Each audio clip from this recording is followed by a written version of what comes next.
Hello and yes, welcome back to another review, guys. Now that's right, today we're back to talk about what is most people's 2022's most anticipated film. It was mine, and oh my god, it's already here. You know, this year, it's already flying by. We're into March already, it's crazy. Today we're going to be talking about The Batman, and to people who haven't seen it, don't worry, I'm not going to go into spoilers.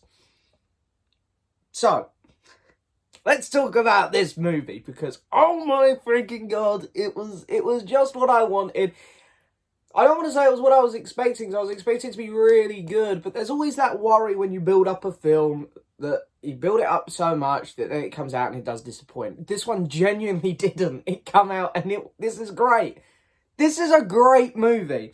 Before I get into it, I want to say that this film is going to impact the superhero genre so much. The superhero genre was starting to feel quite stale. And this isn't a dig at Marvel, because I love Marvel, I love the MCU, I love what they do over there. And I do enjoy, a lot of what DC does. But lately it has become very formulatic, where it's, everything has to be connected, everything has to fit into this universe. And even films I love, like Shazam is a good example, feels very safe, very grounded. Whereas here, it's been so long since we had a comic book movie like this, where it's dark and gritty, and it takes a lot of risks. And I feel like this is going to shake up the superhero genre, and people are going to want more films like this. Because you can feel the impact of Matt Reeves as he's such an incredible director, and he's been given a lot of freedom here with this movie, and you can feel the impact that he's had here. He's been ballsy with his casting, the story he's chosen. It's fascinating, it's interesting, it's got a lot of layers to it. And then just the extra effort he's gone through things like the beautiful cinematography, the incredible score in this film. And yeah, you can really just feel that this film has had a lot of effort gone into it. And that's not a dig at other superhero films saying that they haven't had the effort go into it. I just think that this is so fresh, so unique, compared to what we've had lately, that this is going to be a style of film that people are going to ask for a lot more in the superhero genre. I know I am now. I mean, I want to see some more films like this, because this was bloody crazy. So onto the film itself. As I say, Matt Reeves is directing. I love Matt Reeves. His Planet of the Apes films are fantastic. You know, he brought some fresh life into that series of films. He made the best Planet of the Apes films, in my opinion. Incredible director. When I heard he was doing this, I was excited, because while, yes, the Dark Knight trilogy, especially the Dark Knight itself, is held to such high standards, they don't really feel comic booky. And I love those films. Again, I don't want to dig them films out, because I love them. I like the Dark Knight, to me, is like a 9.5 out of 10. I think it's a damn near perfect movie. But it feels like it's Batman in Chicago, or Batman in New York, sorry, whatever. Matt Reeves, I had a lot more faith that he'd make this feel very much more like the Batman comics, and he did. This is the most comic accurate Batman we've had. Gotham feels like Gotham. The dilemma between Batman and Bruce Wayne feels so real. And the villains themselves, while, they have that grounded, realistic personality to them, like Oswald Cobblepot, the Penguin, he is a mob boss and stuff. You get that comic book feel from him at the same time as well.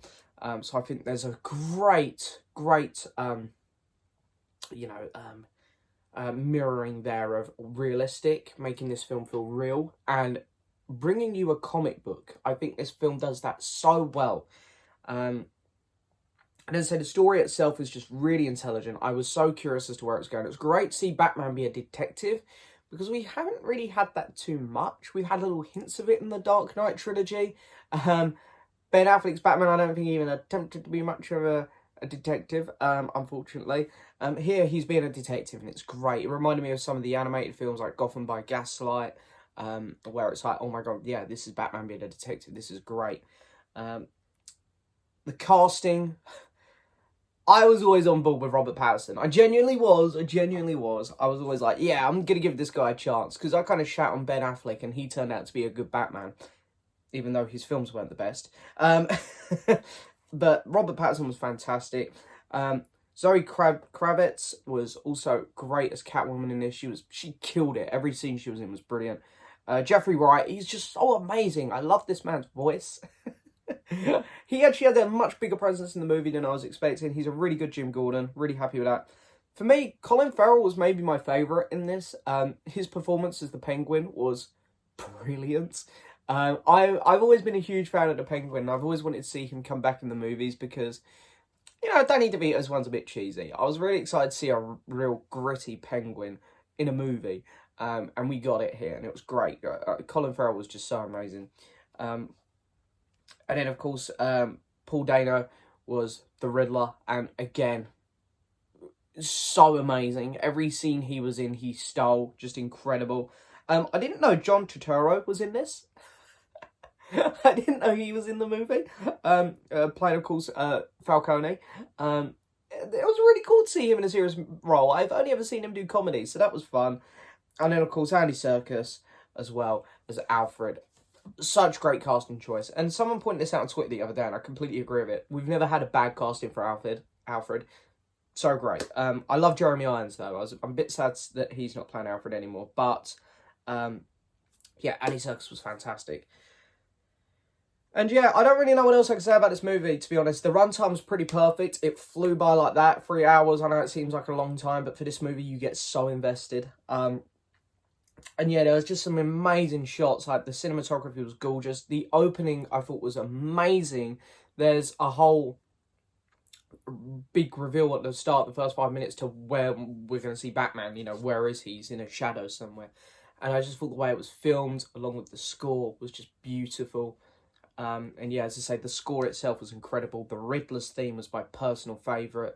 It was so eerie. I loved it. I really don't have many bad things to say about this movie, to be honest. I just thought it was pretty damn awesome. Yeah, I think this is genuinely going to be in my top 5 films of the year.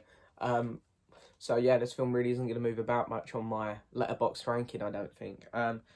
Yeah, the Batman was truly, truly fantastic. I'm trying to think of what else to say about it, because I really don't want to miss anything. But I think I've covered most stuff there. There's some little teasers as well near the end, which is great. And yeah, I just, as I said, I don't want to spoil anything either. So. But yeah, the Batman, guys, was freaking amazing. This was like, in terms of blockbusters, it feels like, yeah, we got a really good one here. This is going to be one of the best films of the year.